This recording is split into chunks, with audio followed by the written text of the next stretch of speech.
اینه چجوری بیارمش پایین؟ فکر کنم به چخ رفتم. ببین اپیزود خیلی سنگینیه ها. گرم کردی یا نه؟ گرم کردی؟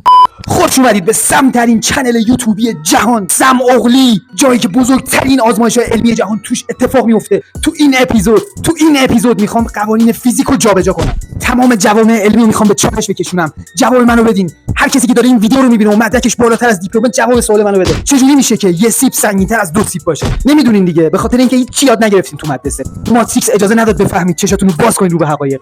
اما من محمد اغلی اومده تا به اصل کاری ترین جوابای بشر اینجا جواب بده. سیب سبز نخل. جواب اینجاست. سیب سبز نخل. بوی سیب سبز میده، بوی سیب خارجی میده. از این سیبا هستن گازشون میزنی رو دلت میمونه. از این سیبا که فقط خوشگلن. یه سری دخترا مثل سیب سبز خارجی میمونن، فقط خوشگلن، گازشون میزنی رو دل آدم میمونن. ولی یه سری دخترا هستن مثل سیب گلاب کوچولو، عطری خوشگلا، سایز 36، کمر باریک پاستن. دیدی این سیبا رو میخوری چه حالی میده؟ دیدی این سیبا چقدر خوشمزه تر از سیب سبزان؟ دلیلش اینه که اون سیب سبزا حالت مصنوعی دارن، ولی سیب گلاب کوچولوها ارگانیکن. آقا تو این اپیزود میخوام سیب سبز نخل رو هم تست و بررسی کنیم. یکی از تنباکوهای بسیار سنگین، بسیار گرون و بسیار کمیاب بازار. اونایی که ولاگ کربلا رو ندیدن خاک تو سرشون. ببینید دیگه چیکار میکنید. نه لایک میکنید، نه دونیت میکنید، نه شیر میکنید، نه این تنباکو رو از ایران نخریدم، تو ولاگ اربعین از عراق خریدم و یکی از سخت‌ترین چالش‌های زندگیم بود که بازش نکنم و نکشمش. اما بازش نکردم و نکشیدمش تا کنار همدیگه امروز بازش کنیم و بکشیمش. پس جای نهید، با ما همراه باشید. برند نخل از سال 1913، یعنی چیزی حدود 112 ساله که داره تنباکو تولید میکنه. اولین برندی که طعم 2 سیب رو معرفی کرد برند نخل بود. اما چجوری؟ اوایل دهه 90 عصر طلایی تولید صنعت تنباکوه. توی این سالا تنباکوهای سنتی یه جهش خیلی بزرگی داشتن و از اون حالت قدیمی خودشون به حالت میوه‌ای تغییر شکل پیدا کردن. اونطور که توی اطلاعات سایت خود نخل اومده، اونا به گوششون رسیده بود که یه جایی توی مصر مردم قاطی تنباکوی سنتی یه مقدار مربای زردآلو میکس کردن و خیلی به مذاقشون خوش اومده. اگه ویدیو عجیب ترین تنباکوی جهان رو دیده باشین، که من خیلی اتفاقی یه تنباکوی سنتی مصری خیلی قدیمی توی عراق پیدا کردم و تو اون ویدیو تستشو براتون گرفتم، مردم اون زمان دقیقاً از همین مدل تنباکوها استفاده می‌کردن. تنباکوهای دارک سنتی که زغال مستقیم میومد روش. شرکت نخله سال 1991 بود که 3 تا طعم جدید معرفی کرد. سیب قرمز، زردآلو و توت فرنگی اولین معسلات طعمدار دنیا بودن. اما اصلا شبیه تنباکوهای الان نبودن. تو ترکیباتشون خبری از گلیسرین نبود. صرفا میشه گفت همون تنباکو سنتی دارک قدیمی بود که با این اسانس‌ها ترکیب شده. حتی واسه کشیدنش فویل هم نمی‌کشیدن، همونجوری مثل تنباکوهای سنتی زغالو می‌ذاشتن مستقیم روی تنباکو. دقیقاً همونطوری که من توی ویدیو عجیب ترین تنباکوی دنیا، تنباکوی دارک مصری رو کشیدم. خیلی سنگین بود. سال 1991 شرکت نخل به صورت رسمی طعم 2 سیب رو معرفی می‌کنه. طعمی که ترکیبی از یه سیب قرمز شیرین با یه سیب سبز ترشه. شرکت نخل زردآلو رو دیگه تولید نمی‌کنه، اما به تولید پرفروش‌ترین تنباکوی جهان، یعنی 2 سیب نخل ادامه میده. درست شنیدید.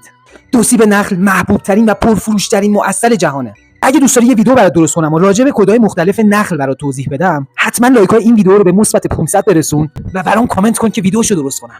اون قسمت سنگینی و ترشی 2 سیب نخل مربوط میشه دقیقاً به همین. سیب سبز نخل. هر چقدر طعمای فانتزی بکشی، باز آخرش برمیگردی به 2 سیب. 2 سیب واسه قلیونکش حرفه‌ای مثل خونه میمونه. اگه بخوام روک‌تر باهات صحبت کنم، طعمای فانتزی مثل لب گرفتن‌های اول رابطه است. خوبه، حال میده، ولی ارضات نمیکنه. اما این 2 سیب لعنتی مثل یه رابطه هاردکور. 2 سیب طعمی که از اون اول تا آخرش طعمو حس میکنی. هم میتونی شیرینشو انتخاب کنی، هم تلخشو، یا اگه سلیقت مثل منه، میکس تلخ و شیرین، یعنی ملس. نیکوتینش مغزتو ارضا میکنه. گیراییش حس رضایت بهت میده. آخه چه قلیونی کشیدیم. دقیقاً همین جمله. بیشتر از این معطلتون نمیکنم. بریم با هم تست سیب سبز نخل رو بگیریم. جای ندید، با ما همراه باشید.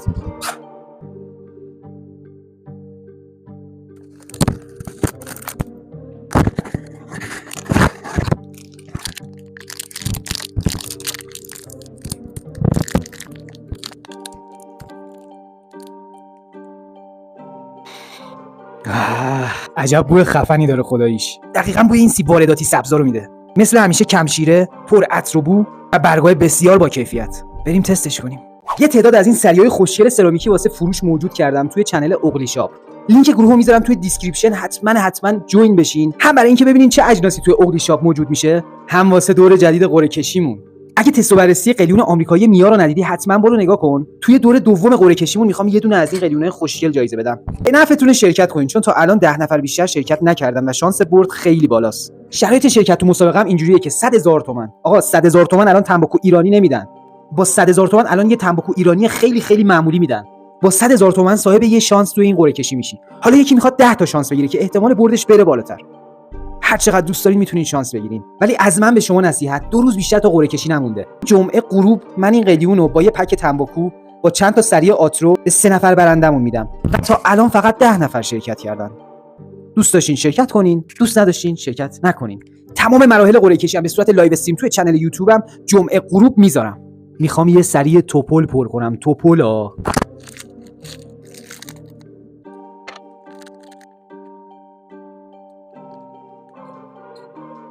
فکر کنم خیلی سنگینه چون توش پر چوبه. 25 گرم تنباکو ریختم توش که یه قلیون مشکی با هم بکشیم.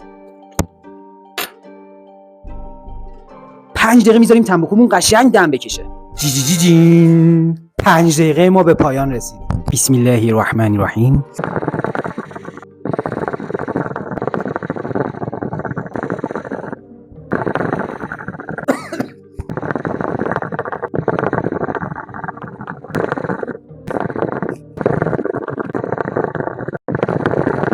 به شدت سنگینه. صدام دورگه شد.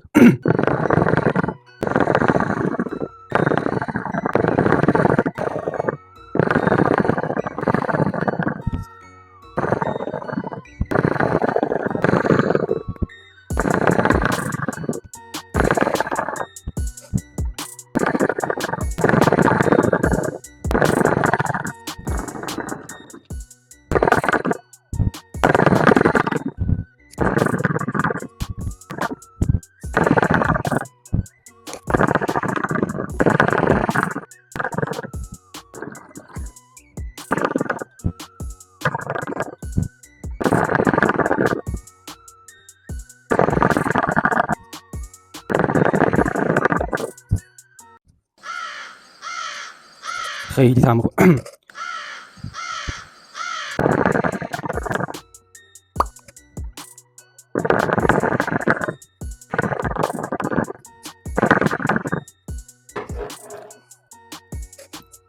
این تنباکو رو اصلا به آدمایی که سبک میکشن و نمیتونن تنباکو سنگین بکشن به هیچ عنوان پیشنهاد نمیدم. یه طعم سیب ترش که طعمزه تلخی داره، سنگین، دقیقاً مثل سیب یخی میمونه که یخ نداره.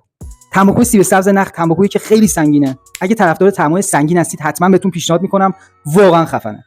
این تنباکو رو میشه با یخ قاطی کنی و یه سیب یخ خیلی خوب داشته باشی. فکر کنم اگه اینو با آلبالو قاطی کنی 2 تا کام بگیری میری تو در و دیوار. این بود تست تنباکو سیب سبز نخل، تنباکو خیلی سنگین. هر جا دیدینش 100% بخرین، امتحانش کنین، واقعا تنباکو فوق العاده ایه. البته میدونم که خیلی سخت گیر میاد، هر جایی فکر نکنم پیدا بشه. کاش به جای 50 گرم 250 گرم میگرفتم ازش. واقعا تنباکو خفنیه. حجم دود خیلی بالایی نداره ولی واقعا سینه‌گیره. حسابی تکونتون میده. لینک گروه تلگرام میذارم پایین، حتما جوین شین. توی قرعه کشیمون حتما شرکت کنین. هرچی بیشتر شرکت کنین جایزه‌مون خیلی خفن‌تر میشه. هر سوالی داشتین توی کامنت‌ها برام بنویسین. یه خواهشی هم دارم ازتون. ویدیوهای من به خاطر اینکه راجع به دخانیات الگوریتم یوتیوب خیلی پیشنهاد نمیشه، به خاطر همین ویو خیلی زیادی نداره. خواهش می‌کنم اگه در توانتون هست حتما ویدیو رو شیر کنید، لایک کنید، کامنت برام بذارین. دوستتون دارم. چاکس.